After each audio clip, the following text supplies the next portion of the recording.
राफ्ता राफ्ता देखो आँख मेरी लड़ी है।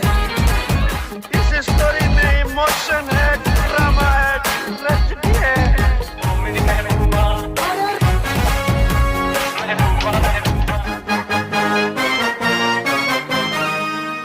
हिंदी फिल्म इंडस्ट्री मुख्यतः अपनी मसाला फिल्मों के लिए जानी जाती है, जहां नायक सैकड़ों बुरे लोगों के साथ अकेला ही भिड़ जाता है, जहां बुलंद आवाज में धमाकेदार डायलॉग्स बोले जाते हैं, जहां खूबसूरत हसीनाओं के दिलफरेब आइटम सॉन्ग्स हमें देखने को मिलते हैं। साल 1981 में आई धर्मेंद्र और ऋषि कपूर स्टारर कातिलों के कातिल भी एक ऐसी ही फिल्म थी। मेरे इलाके में मेरी इजाजत के बगैर जुए का अड्डा कैसे खुल गया?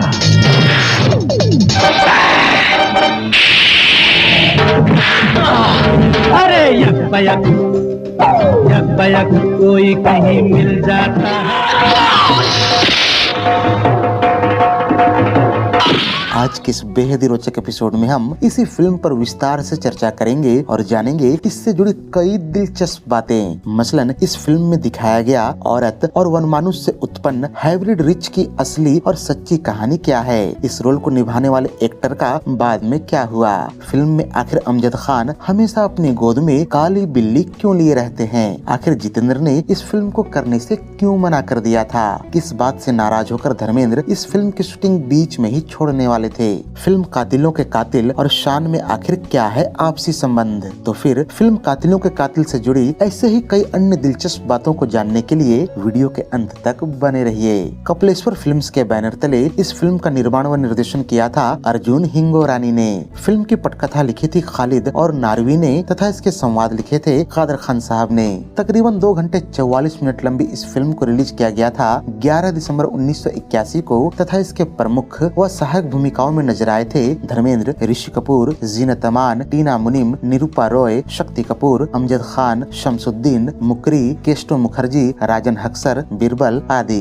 गीतकारों राजेंद्र कृष्ण, इंदिवर और अनजान तथा संगीतकार जोड़ी कल्याण जी आनंद जी के साझी मेहनत से तैयार किए गए कुल 7 गाने इस फिल्म में रखे गए थे, जिनके बोल हैं यक बयक कोई कहीं मिल जाता है, सरे बाजार करेंगे प्यार, ओ मेरी चोरनी ओ मेरी मोरनी के 2 वर्जन, ये तो अल्लाह को खबर, मैं वो चांद नहीं, और फिल्म का शीर्षक गीत कातिलों के कातिल की दास्तान सुनानी है। फिल्म के इन गीतों में अपनी मधुर आवाज दी थी लता मंगेशकर, आशा भोसले, हेमलता, किशोर कुमार, मोहम्मद रफी, महेंद्र कपूर, अनवर और अजीज ना जाने। फिल्म कातिलों के कातिल साल 1981 में सर्वाधिक कमाई करने वाली फिल्मों के 7वें स्थान पर रही थी। इसका कुल बजट था तकरीबन 1 करोड़ 80 लाख रुपए तथा इसने बॉक्स ऑफिस पर 4 करोड़ रुपए कमाए थे। इस लिहाज से फिल्म को हिट घोषित किया गया था। इस साल कमाई के मामले में पहले स्थान पर रही फिल्म क्रांति जिसने 10 करोड़ रुपए कमाए, दूसरे स्थान पर रही फिल्म नसीब जिसने 7 करोड़ 25 लाख रुपए कमाए तथा तीसरे स्थान पर रही फिल्म मेरी आवाज सुनो जिसने 6 करोड़ 25 लाख रुपए कमाए थे। यहाँ दिलचस्प बात यह है कि ये तीनों ही फिल्में बॉक्स ऑफिस पर ब्लॉकबस्टर साबित हुई थी। फिल्म कातिलों के कातिल की basic story line Manmohan Desai की लॉस्ट एंड फाउंड की फॉर्मूला पर बनी कई फिल्मों से प्रेरित नजर आती है, साथ ही कुछ एक हॉलीवुड फिल्मों की भी याद दिलाती है। इस फिल्म के कई किरदार भी पुरानी बॉलीवुड और हॉलीवुड फिल्मों के प्रसिद्ध किरदारों से मिलते जुलते नजर आते हैं। मसलन फिल्म में हमें एक मानवीय रिच का किरदार देखने को मिलता है जिसे यह कहकर इंट्रोड्यूस किया जाता है कि यह एक जंगली भालू और पागल महिला से उत्पन्न संतान है जिसमें जानवरों जैसी ताकत और इंसानों जैसा दिमाग है। इस किरदार में हमें एक्टर शमसुद्दीन देखने को मिलते हैं जो अपनी कदकाठी और शक्ल सूरत से दर्शकों में भय पैदा करने में बखूबी कामयाब होते हैं। गौरतलब है कि उन दिनों इस रोल को निभाने के बाद शमसुद्दीन काफी लोकप्रिय हो गए थे, लेकिन आगे आने वाले समय में उन्हें उम्मीद के मुताबिक काम नहीं मिल पाया और वो कुछ एक हॉरर फिल्मों तक ही सीमित होकर रह गए। वैसे फिल्म कातिलों के कातिल में उनका किरदार कभी फिल्म जानी दुश्मन के भूत की याद दिलाती है तो कभी प्लेनेट ऑफ द एप्स के वनमानुष जनरल उर्सस की।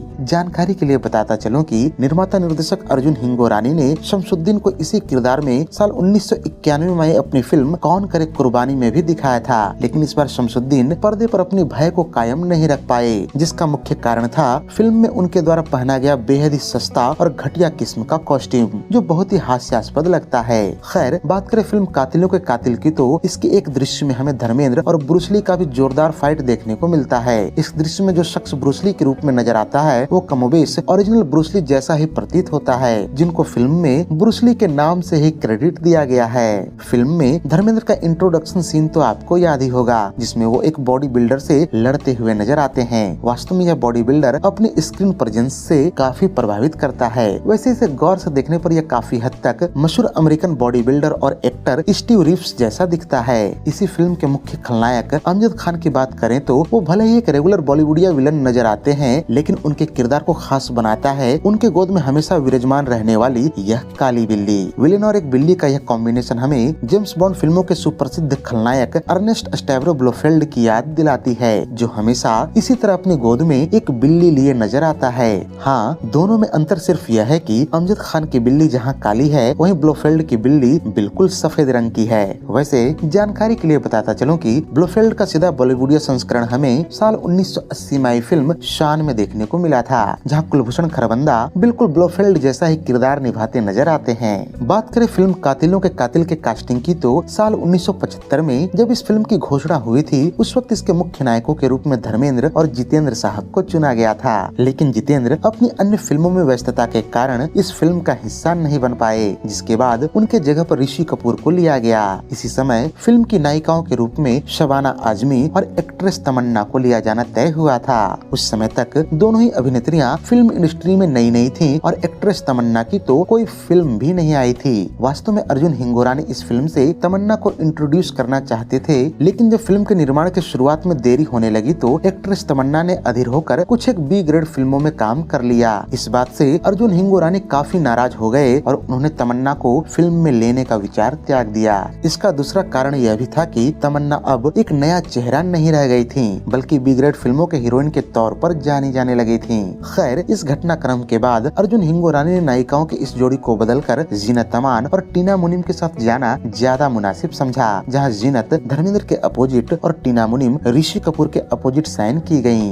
बहरहाल यहाँ यह जानना भी बेहद दिलचस्प है कि धर्मेंद्र इस फिल्म की शूटिंग बीच में ही छोड़ना चाहते थे, जिसका मुख्य कारण था इसका एक गाना। अगर आपको याद हो तो इस फिल्म के गीत सरे बाजार करेंगे प्यार में धर्मेंद्र एक लड़की और जीनत अमान एक लड़के के गेटअप में नजर आते हैं, जहां आशा भोसले की आवाज धर्मेंद्र साहब पर और किशोर दा की आवाज जीनत अमान के लिए प्रयोग हुआ था। खैर, इस गाने के लिए जब कोरियोग्राफर ने धर्मजी को लड़की का गेटअप लेने के लिए बोला तो उन्होंने ऐसा करने से साफ साफ मना कर दिया और शूटिंग काफी देर तक बाधित रही। उधर अर्जुन हिंगोरानी सेट पर कैमरामैन किशोर रेगे के साथ धर्मेंद्र का इंतजार करते रहे, लेकिन जब धर्मेंद्र नहीं आए तो हिंगोरानी साहब खुद धर्मेंद्र के मेकअप रूम में जा पहुँचे, जहाँ उनसे सेट पर न जाने का कारण पूछा। धर्मेंद्र ने उन्हें सारी बात बताते हुए कहा कि भला मुझ पर एक लड़की का गेटअप कैसे सूट करेगा, लोग मेरा मजाक बनाकर रख देंगे। मैं इस फिल्म को छोड़ सकता हूँ, लेकिन लड़की बनना मुझे स्वीकार्य नहीं है। यह सुनकर अर्जुन हिंगोरानी को काफी धक्का लगा कि ये वही धर्मेंद्र है क्या जिसे मैंने अपनी फिल्म से इंडस्ट्री में लॉन्च किया था।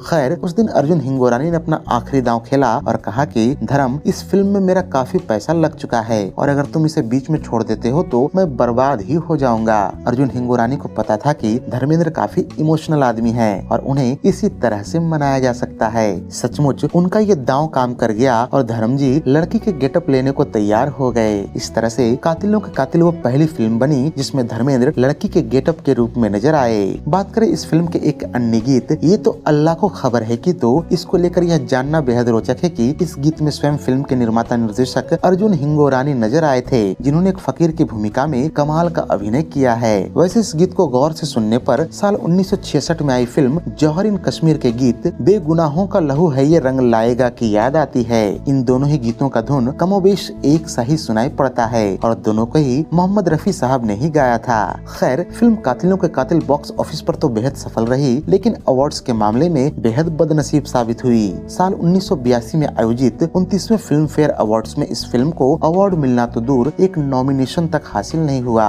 वैसे आपके हिसाब से यह फिल्म कैसी है, हमें कमेंट बॉक्स में अवश्य बताएं। क्या यह फिल्म अवार्ड डिजर्व करती थी? इस संबंध में भी अपनी राय अवश्य रखें। तो ये थी धर्मेंद्र और ऋषि कपूर स्टारर फिल्म कातिलों के कातिल पर हमारी एक विशेष प्रस्तुति। उम्मीद है कि ये वीडियो आपको बेहद रोचक लगी होगी। हाल ही में हमने ऐसे ही दिलचस्प वीडियोज फिल्म इंसाफ का तराजू और मेरी जंग पर भी बना रखी है। अगर आप उन वीडियोज को देखना चाहते हो तो उनके लिंक्स इस वक्त स्क्रीन पर आ रहे होंगे।